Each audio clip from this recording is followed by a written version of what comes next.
Hello दोस्तों, कैसे हैं आप सब। आशा करता हूं कि आप सब अच्छे होंगे और आपकी तैयारी बहुत अच्छी चल रही होगी। तो अगर आप यदि 10th पास हैं, 12th पास हैं या फिर ग्रेजुएट हैं और एक अच्छी जॉब की तैयारी कर रहे हैं और अगर आप चाहते हैं कि बिना एग्ज़ाम दिए हुए आपका जॉब लग जाए और वो भी रेलवे में, तो फिर ये वीडियो आपके लिए काफ़ी इम्पोर्टेंट होगा।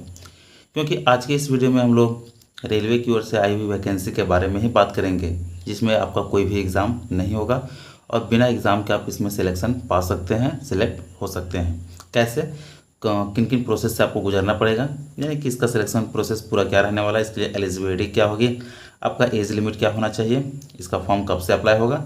तो हर एक पॉइंट हम लोग बहुत ही अच्छे से बात करेंगे। तो आप यदि सरकारी नौकरी की तैयारी कर रहे हैं और आप इसके लिए एलिजिबल होंगे तो इस फॉर्म को ज़रूर भरेंगे, क्योंकि वैकेंसी बहुत ही अच्छी है। तो चलिए हम लोग ज़्यादा देर बातों को ना करते हुए डायरेक्ट वैकेंसी को देखते हैं। चलिए यहाँ पे वैकेंसी देख रहे हैं कि RRC southern railway sports quota recruitment. Sports quota यानी कि आपके पास स्पोर्ट्स का कोई भी सर्टिफिकेट है, आप यदि क्रिकेट से हैं, football, badminton, swimming, wrestling, weight lifting, किसी भी कैटेगरी में आप स्पोर्ट्स कोटा यानी स्पोर्ट का सर्टिफिकेट आपके पास है तो फिर आप इसके लिए एलिजिबल हैं, आप इसमें अप्लाई जरूर कर सकते हैं। आगे हम लोग देखते हैं टोटल पोस्ट, किसके लिए टोटल पोस्ट कितना है। तो टोटल पोस्ट यहाँ पे देख सकते हैं 67 यानी कि 67 पोस्ट है। तो 67 पोस्ट, इसमें वैकेंसी थोड़ी सी कम है, लेकिन आपका इसमें बेनिफिट भी है तो कि इसमें आपका कोई भी एग्ज़ाम नहीं होगा। चूँकि देखिए इसमें कंपटीशन आपको लग रहा हो कि वैकेंसी थोड़ी सी तो हाई रहेगा, तो ऐसे सर्टिफिकेट सारे लोगों के पास नहीं होता, वो कुछ गिने चुने लोगों के पास ही होता है।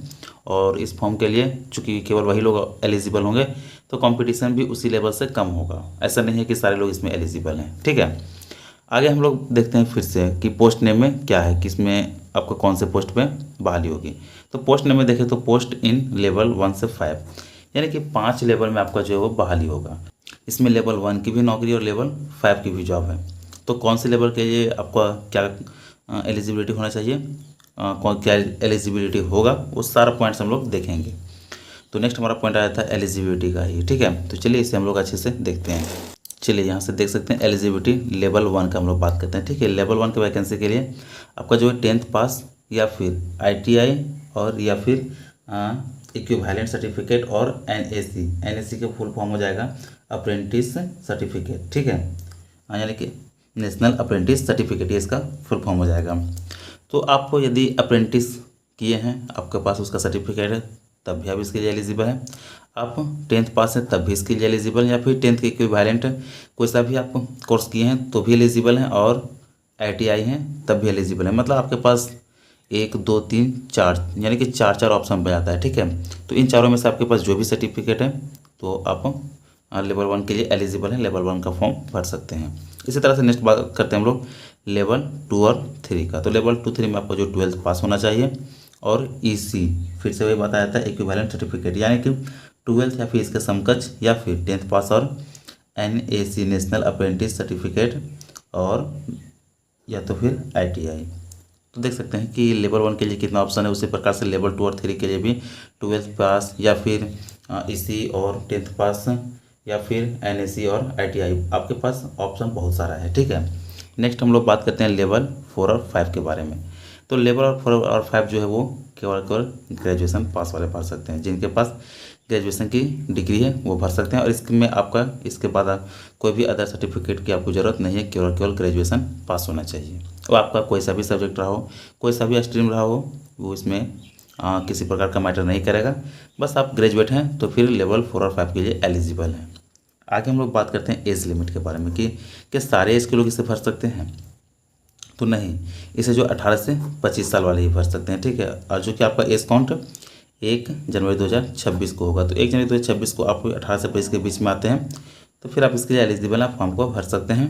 नो एज रिलैक्सेशन, इसमें किसी भी प्रकार का एज रिलैक्सेशन का प्रावधान नहीं है, आपको एज रिलैक्सेशन नहीं मिलेगा, ठीक है। बाकी चलिए और आगे हम लोग देखते हैं। चलिए नेक्स्ट हम लोग देखते हैं अप्लाई डेट के बारे में कि इसका फॉर्म कब से अप्लाई होगा। तो इसका फॉर्म जो है वो 13 सितंबर से ही अप्लाई हो रहा है, यानी कि अप्लाई डेट 13 सितंबर से 12 अक्टूबर 2025 तक चलेगा, ठीक है। तो इसके बीच में आप फॉर्म को फिल कर लेंगे और लास्ट डेट का वेट नहीं करेंगे, क्योंकि शायद उस समय हो सकता है कि आपका सर्वर इशू आ जाए।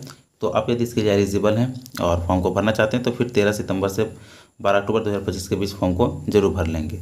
आगे बात करते हैं एप्लीकेशन फ़ी के बारे में कि एप्लीकेशन फ़ी क्या रहेगा। तो जनरल और ओबीसी का जो है वो 500 रुपया है, और SC, ST, women, EXM, ex serviceman और पीडब्ल्यूडी ये दिव्यांग लोगों के लिए जो कि मात्र 250 रुपया है। ठीक है, जनरल ओबीसी का 500 और बाकी का कितना 250 रुपया। यहाँ पे वुमेन जो है वुमेन ये ऑल कैटेगरी के लिए। ठीक है, ऐसा नहीं है कि केवल एससी एसटी वुमेन है।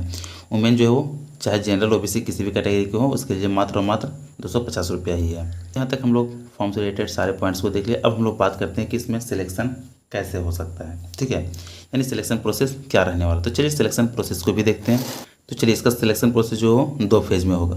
फेज़ 1 में आपका ट्रायल होगा। ठीक है, ट्रायल यानी कि आप जिस भी स्पोर्ट्स का सर्टिफिकेट देंगे उस पर आपको जो ट्रायल लिया जाएगा, और जो कि 40 मार्क्स का होगा। जैसे कि आप मान लेते हैं क्रिकेट से दे रहे हैं तो फिर क्रिकेट का आपका ट्रायल लिया जाएगा, और इसमें जो है वो 40 मार्क्स का होगा, और इसका पास मार्क्स 25 होगा। ठीक है, यानी कि 40 नंबर में आपको कम से कम 25 नंबर लाना ही लाना है, तो ही आप फेज़ 1 को क्वालिफाई कर पाएंगे।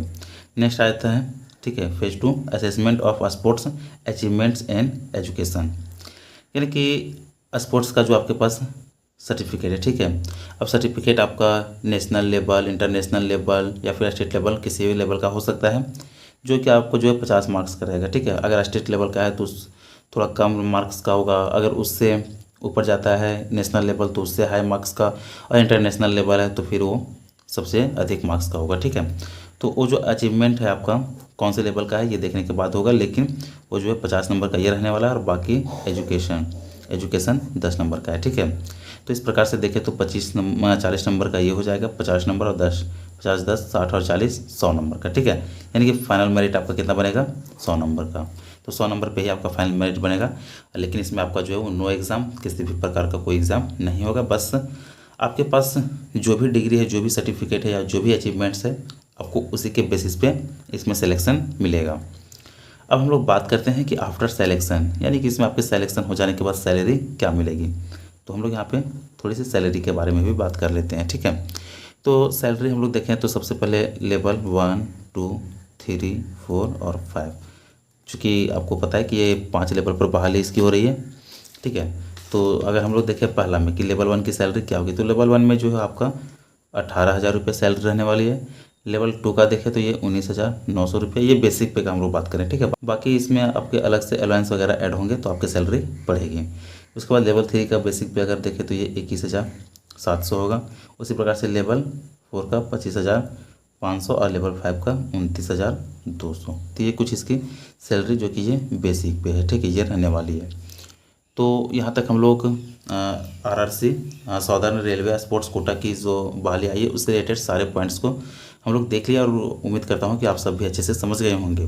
तो आप यदि इसके लिए एलिजिबल होंगे तो फॉर्म को जरूर भरेंगे, और यदि वीडियो अच्छा लगा हो तो वीडियो को लाइक कर ऐसे ही इन्फॉर्मेशन के लिए हमारे चैनल को सब्सक्राइब कर हमसे जुड़ सकते हैं और नए नए वीडियो का अपडेट पा सकते हैं। चलिए मिलते हैं फिर नए वीडियो में नए अपडेट के साथ।